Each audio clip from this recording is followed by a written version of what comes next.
என்னடி உன் தங்கச்சி வீட்டு கிரகப்பிரவேசத்துக்கு போயிட்டு ராத்திரி தான் வருவேன்னா என்ன சீக்கிரம் வந்துட்டேன்? நைட் வரைக்கும் ஜாலியாக இருந்துட்டு பேசிட்டு வரல தான் போனேன். ஆனால் அங்கே போனால் மரியாதை இல்லை, அதான் நான் வந்துட்டேன் விடுன்னு. என்ன பிரச்சனை?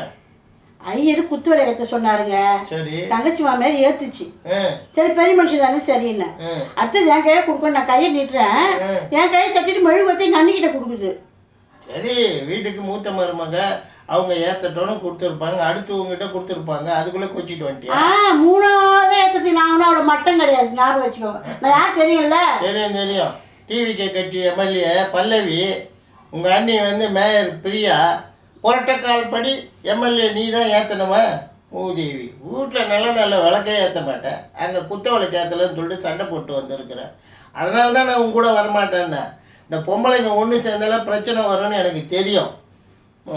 பாருங்க, என்ன பண்ணி எது பண்ணி எனக்கு தெரியாது. இந்த வீட்டை இடிக்கிறீங்க, நம்மளும் கிரகப்பிரவேசம் பண்ணுறோம், விளக்கு நான் மட்டும் தான் ஏற்றுவேன். வீட்டை இடிக்கிறோமா? ஆமாம். இரு, நான் போய் கேட்டு வரேன். யார்கிட்ட? ஹவுஸ் ஓனர் கிட்ட. அந்த நம்ம கேட்கணும். மூதேவி, இதே வாடகை வீடு, மூஞ்ச முகரையும் பாரு. வா, வீட்டை இடிக்கணுமா? வீட்டை வாடகை கொடுக்கல, நான் வீட்டை காலி பண்ணுன்றேன்.